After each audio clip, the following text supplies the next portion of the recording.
You are standing at a crossroads. To your left, you have data. You have spreadsheets, pro and con lists, the advice of every expert you know, and the logical, safe, approved path that makes perfect sense on paper. To your right, you have absolutely nothing except a weird, persistent knot in your stomach, a quiet, illogical pulse that just feels different. And right now, you are paralyzed. You are frozen because the smart choice feels dead wrong, and the crazy choice feels like the only way to breathe. We are taught that this paralysis is a flaw. We are told that feelings are noise and facts are God. But what if that paralysis isn't a bug? What if it's a security feature? What if that annoying, unshakable resistance in your gut isn't paranoia, but a highly sophisticated survival mechanism trying to override a bad code? Today, we are not talking about magic. We are not talking about reading tea leaves. We are examining the biological reality of your intuition. We are going to deconstruct why, in a world drowning in information, your logical brain is actually too slow to save you. And we are going to learn how to distinguish between the noise of your anxiety and the signal of your truth. Because right now, ignoring that signal isn't just inefficient, it is dangerous. Let me take you back to a moment where I almost ruined my own life by doing exactly what I was supposed to do. A few years ago, a partnership opportunity landed on my desk. On paper, it was the golden ticket. We're talking industry leaders, projected revenue that made my eyes water, and a strategic alignment that every mentor I had gave a standing ovation. My logical brain was doing backflips. I built the slide decks. I ran the numbers. The Excel sheets were green across the board. But my body was revolting. Every time I opened my laptop to draft the contract, my energy would crash. I'd get a headache behind my left eye. A cold, heavy stone would settle in the pit of my stomach. It wasn't a scream, it was a hum. A low-frequency hum of "don't do this." But I was smart. I was rational.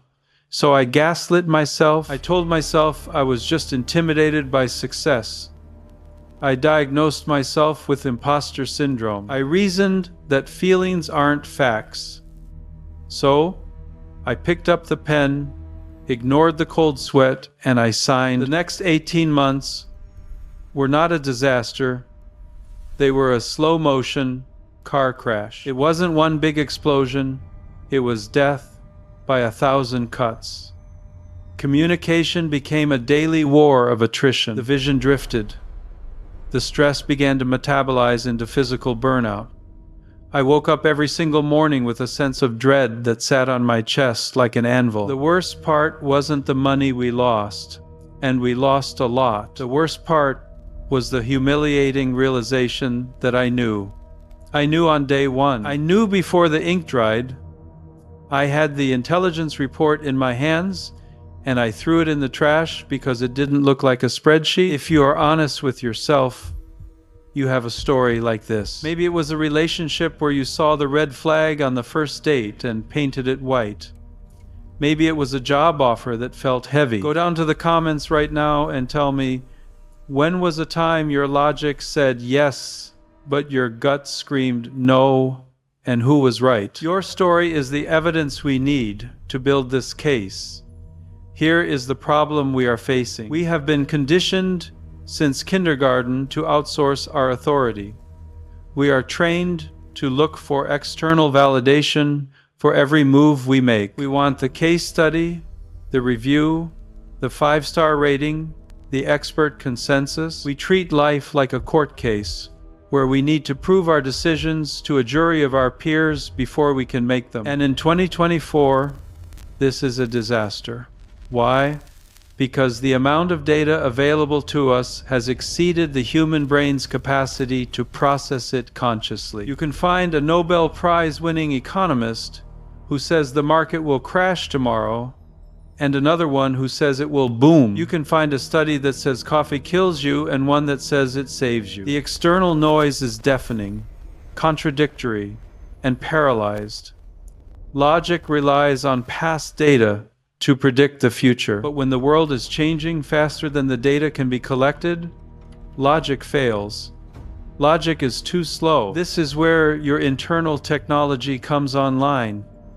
This is the solution. It is called intuition, but let's strip away the mystical woo-woo for a second. Biologically, what we call intuition is rapid-fire pattern recognition. Your subconscious mind is a supercomputer processing millions of bits of sensory data every second. Micro-expressions on someone's face, tone of voice, pheromones, atmospheric shifts, data your conscious mind ignores. That gut feeling is not magic. It is the summary report of a massive data analysis delivered to you as a physical sensation, because that is the fastest way to get your attention. But this leads us to the terrifying question, the question that keeps logical people up at night.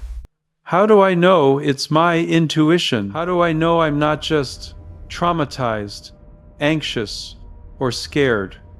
This is the million-dollar distinction, because if you follow fear, you shrink. If you follow intuition, you advance. We need a diagnostic tool to tell them apart. Write this down. Fear screams. Intuition whispers. Let's unpack the signature of fear. Fear is frantic. It feels like a chaotic bully in your brain. It speaks in loops. It sounds like what if, what if, what if. It is physically constricting, your shoulders go up, your breath gets shallow, your heart races. Fear is almost always an obsession with the future based on a trauma from the past. It feels like urgency. It feels like I have to decide right now or I will die. Intuition has a completely different frequency. Intuition is neutral. It's calm. It's not an emotional storm. It's a sudden drop in temperature. It's a moment of absolute clarity in the middle of a storm. Even if the intuitive hit is run away, it doesn't feel like panic. It feels like a command. It feels like a simple, flat statement of fact. This is not safe. He is lying. Go left. It is often accompanied by a physical sensation of opening or dropping, a release of tension in the gut, a clarity in the eyes. Intuition is grounded in the present moment. It is the only thing that is actually real. But knowing the difference isn't enough. You have to be able to hear it. And right now, you can't. You can't hear a whisper at a heavy metal concert, and your life is the concert. You are overstimulated, over-caffeinated, and chronically online. To tune into this frequency, we have to run a 3-step protocol. Quiet the noise, learn the language, and build the trust. Step 1, the aggressive silence. This is not about meditating for an hour. This is about microdosing silence. You need to create a vacuum where the signal can come through. Try the 5-minute morning gap. Do not touch your phone. Do not look at light. Just sit, watch your thoughts like traffic on a highway, but don't get in the car or take the device-free walk. 20 minutes. No podcast, no music, no audiobooks, just the sound of your feet on the pavement. You need to bore your conscious mind so your subconscious can speak up. Step 2, decrypt the signal. Your body is the antenna. You need to calibrate it. A no from your intuition is almost always a contraction, a tightening, a leaning back, a heaviness. A yes is an expansion, a lightness, a leaning forward. Here is a weaponized psychological trick to test this. The coin flip. You have 2 choices. Assign one to heads, one to tails. Flip the coin in the air. Watch it land. Look at the result. Now freeze. In that microsecond before your brain starts analyzing, what did you feel? Did you feel a wave of relief? Or did you feel a tiny, sharp pang of disappointment? That feeling is the answer.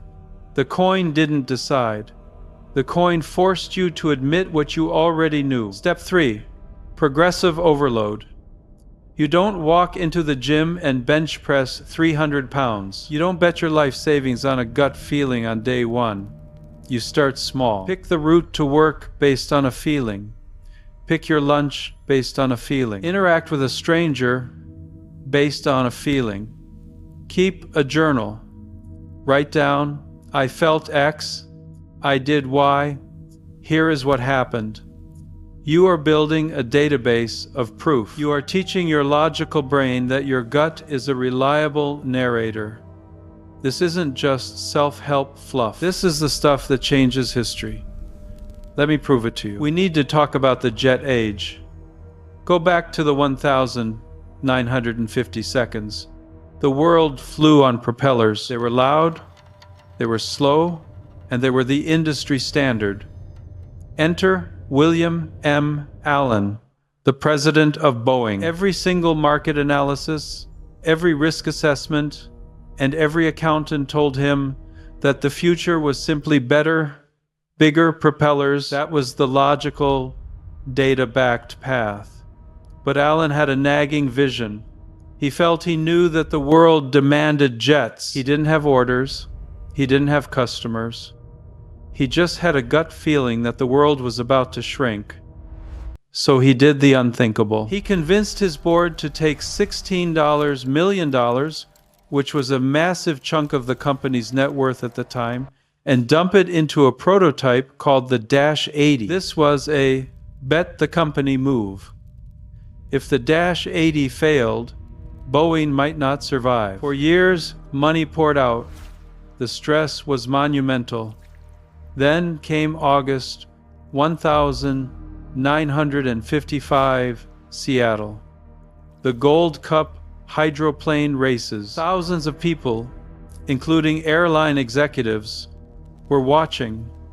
The test pilot, a legend named Tex Johnston, took the massive Dash 80 into the sky. And then he did something that wasn't in the flight plan. He didn't just fly by.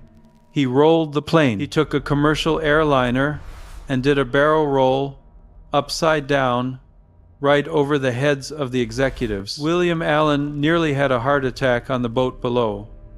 But that moment proved the impossible strength and agility of the jet. The Dash 80 became the Boeing 707. It didn't just succeed. It killed the propeller era overnight and shrank the globe. Allen ignored the safe data and trusted the dangerous vision. He trusted the whisper over the roar. Now, does this mean you should fire your accountant and live purely on vibes? Absolutely not. That is reckless. The goal is not to kill logic. The goal is to put logic in its proper place. Think of it like this.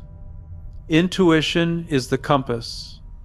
Logic is the map. Intuition tells you where, it tells you north. It tells you the destination that aligns with your soul and your highest timeline. Logic tells you how. Logic packs the bags. Logic checks the tire pressure. Logic plans the route. Most people get this backward. They use logic to pick the destination based on what is reasonable. And then they wonder why they feel dead inside when they arrive. Start with the gut. Verify with the brain. You are back at that crossroads. The data is screaming one thing. The gut is whispering another. You now know that the whisper is 40 million years of evolutionary biology trying to save you from a mistake. You know the 3 steps. Quiet the noise. Learn the physical language of your body. Build the trust through small reps.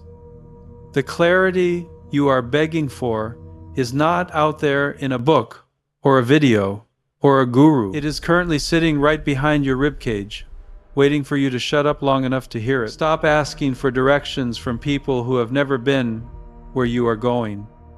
Trust yourself. If this deep dive sparks something in you, hit the like button so the algorithm knows to send this to more people who need to wake up. And I want to hear from you. What is the one irrational decision you made that turned out to be the best thing you ever did? Let me know in the comments.